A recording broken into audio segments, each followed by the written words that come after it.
Doctor Haroon Khan نے دنیا news سے گفتگو کرتے ہوئے کہا کہ برطانیہ میں شراب نوشی میں اضافہ ہو رہا ہے، جس سے اموات بڑھ رہی ہیں۔ ہاسپٹلز میں شراب نوشی کرنے والے مریضوں کا رش دن بدن بڑھ رہا ہے۔ مزید کیا کہتے ہیں، آئیے دیکھتے ہیں۔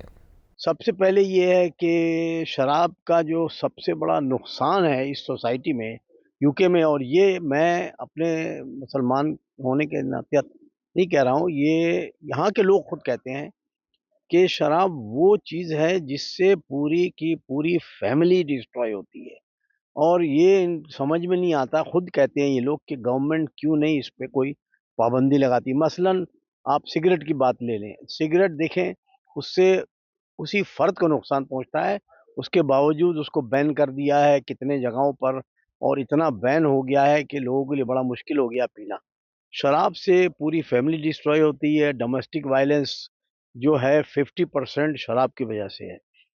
بچے کو دیکھ بھال کرنا فیملی میں وہ افیکٹ ہوتا ہے۔ سب سے اور نقصان جو ہوتا ہے وہ ہیلتھ ہوتا ہے۔ ہر سال کم سے کم 20 سے 30% مریض جو این ایچ ایس میں داخل ہوتا ہے وہ شراب ریلیٹڈ بیماریوں سے۔ اس کے علاوہ اس سے اور بھی جو نقصان ہے وہ یہ ہے کہ روڈ ٹریفک ایکسیڈنٹ جو ہوتے ہیں اس میں بھی شراب کا بہت بڑا ہاتھ ہے۔ گلاسگو میں کوئی بہت سال پہلے ایک ریسرچ ہوئی تھی جس میں انہوں نے کچھ لوگوں کو بالکل منیمم شراب دی تھی، منیمم، جس سے کوئی کہتے ہیں نا کہ کوئی وہ اس لیول پہ بھی نہیں تھا کہ جو اگر ٹیسٹ میں پازیٹیو آئے اتنا، اور کچھ لوگوں کو انہوں نے شراب نہیں دی اور دونوں گروپ کو انہوں نے ٹیسٹ کیا کئی چیزوں پر، اور پتہ چلا جن لوگوں نے تھوڑی سی بھی پی ہے وہ ٹیسٹ میں بہت نیچے آئے۔ تو اس سے ظاہر ہوتا ہے کہ شراب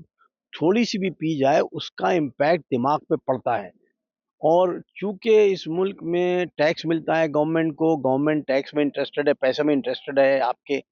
گورنمنٹ آپ کے صحت میں، آپ کے بھلائی میں انٹرسٹڈ نہیں ہے۔ تو اس کے لیے ہم لوگوں کو ہمارا فرض بنتا ہے کہ ہم یہ آواز بھرپور طور پر اٹھائیں کہ گورنمنٹ اس پہ اوور نائٹ تو نہیں ہے، جیسے سگریٹ پہ پابندی لگا رہی ویسے پابندی لگائے بہت زیادہ، اور اتنا ریسٹرکٹ کرے کہ لوگ مجبور ہو جائیں کہ کم سے کم، مطلب اوور نائٹ تو بین نہیں ہو سکتا، مگر کم سے کم یہ ہے کہ جو اتنے ہم نے